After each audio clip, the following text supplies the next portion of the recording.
बात करते हैं मुंबई की। मुंबई से बड़ी खबर इस वक्त आ रही है। मुंबई के मीरा रोड पर जिहादियों ने एक बार फिर से हरकत की है। ईद के जुलूस में फिर एक बार जिहादी साजिश देखने को मिल रही है।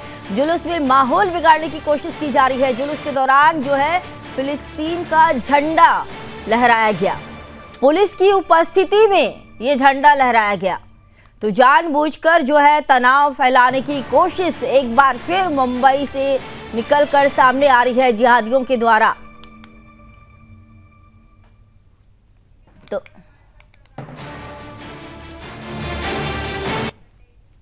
इसी खबर पर और अधिक जानकारी के साथ मेरे सहयोगी प्रभाकर जुड़ चुके हैं। प्रभाकर, बताइए कि क्या इस पर अपडेट है, क्या पुलिस ने कोई कार्रवाई की? जुलूस में फिलिस्तीनी झंडा आखिर किस लिए? जी संगीता, मैं आपको बता दूं कि नया नगर जो इलाका है पहले से ही बदनाम इलाका है। वो मिनी पाकिस्तान के नाम से भी जाना जाता है।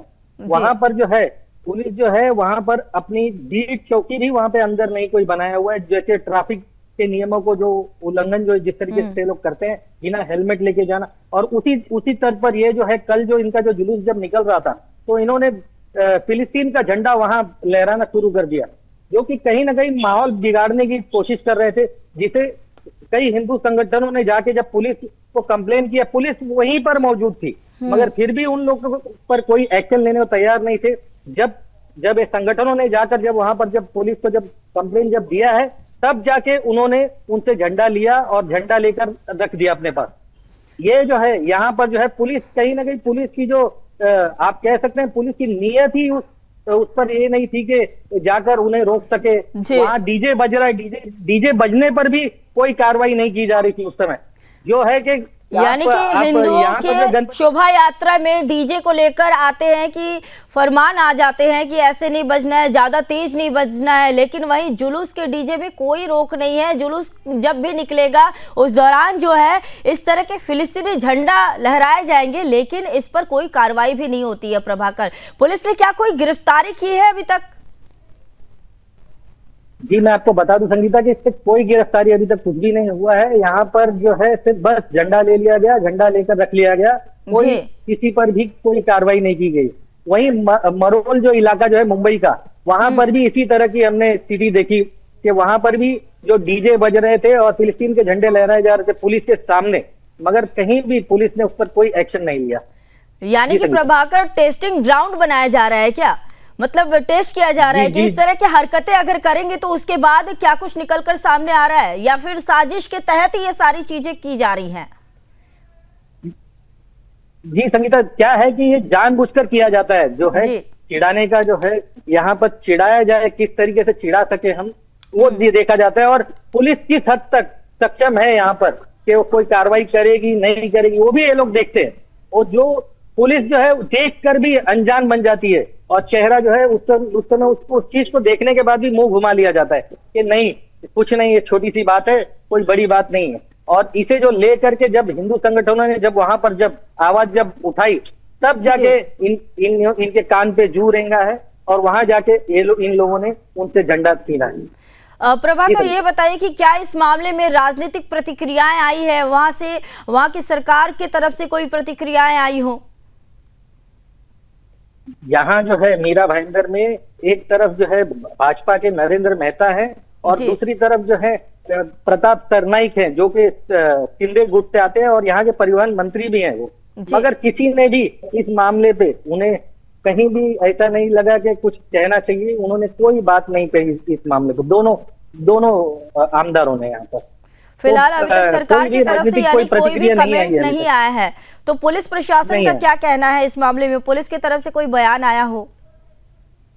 जब हम पुलिस से जब मिले, जब पुलिस वालों से जब हमने बात की कि इस तरह का माहौल बिगाड़ने का कहीं ना कहीं साजिश रचा जा रहा है, तो उनका यह कहना था कि कोई बहुत बड़ी घटना नहीं है। लेकिन उन्होंने कहा कि हमने जैसे ही देखा कि उन लोगों ने फिलिस्तीन का झंडा लहरा रहे वहां पर, तो हमने उसी समय उनसे झंडा जो है छीन लिया।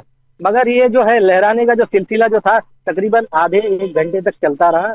उसे देखकर अनजान बनी रही पुलिस, और बाद में जो है जब संगठनों ने जब आवाज जब उठाया तब जाके इन्होंने उनसे वो झंडे छीने।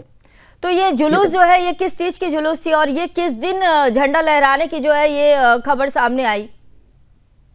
किस दिन ये जो है कल की ही बात है, ये कल की ही बात है। कल जो है यहाँ पर मीरा भाईंदर में इन्हें 6 तारीख का जो इनका जुलूस निकलना था, जिसे गणपति विसर्जन के चलते इसे 8 तारीख किया गया। और 8 तारीख को जब लेके निकले हैं, जो अपना जुलूस जब निकाले, तो वहां पर जो है ये जो जुलूस जब निकला है, तब जाकर तकरीबन नहीं भी कहेंगे तो भी हजारों की मात्रा में ये लोग एक साथ इकट्ठा हुए थे वहां पर। और ये इनको देखकर पुलिस प्रशासन भी है, वो भी कहीं ना कहीं चुप बैठ जाती है कि अभी यहाँ पर जो है हम कुछ कर ही नहीं सकते। और वहीं अगर कोई हिंदू संगठन अगर कोई अपने त्योहार को मनाने जाता है और डीजे वगैरह बजाता है, तो उन पर उसी समय कार्रवाई की जाती है और उनके डीजे के जो स्पीकर्स, लाउड स्पीकर्स वगैरह जो होते हैं, वो जब्त कर लिया जाता है। और आपको एक और बात बता दूं कि पूरे मुंबई में लाउड स्पीकर जो है मस्जिदों से उतार दिया गया है, लेकिन सिर्फ मीरा रोड ही ऐसा जगह है जहां पर अभी तक लाउड स्पीकर उतरा ही नहीं है। यहाँ पर जो है मस्जिदों से कोई लाउड स्पीकर नहीं उतारा गया है और कंप्लेन देने के बाद भी वो पुलिस इस पर कोई एक्शन नहीं लेती है। बिल्कुल, बहुत बड़ी अपडेट प्रभाकर आपने दी। तो सुदर्शन न्यूज के माध्यम से ये बहुत बड़ी अपडेट मेरे सहयोगी ने दी कि पूरे मुंबई में जहां एक और लाउड स्पीकर उतार दिया गया है, वहीं मीरा भाईंदर जहां की मस्जिदों में अभी भी लाउड स्पीकर है और इस तरह के जुलूस निकाले जा रहे हैं। और एक तरह से जिस तरह से जुलूस ये निकाले जा रहे हैं, ये एक तरह की टेस्टिंग ग्राउंड के तौर पर भी हम कह सकते हैं कि आज जो है फिलिस्तीन का झंडा लहराया जा रहा है, कल को पाकिस्तान का झंडा लहराया जाएगा। तो इन सारे मुद्दों पर बहुत ज्यादा जरूरी हो जाता है प्रभाकर की प्रशासन जो है वो सख्ती से कार्रवाई करे और ऐसे मामलों में बिल्कुल ही कोई भी ढिलाई ना बरते। प्रभाकर, बहुत धन्यवाद, आपने जानकारी दी।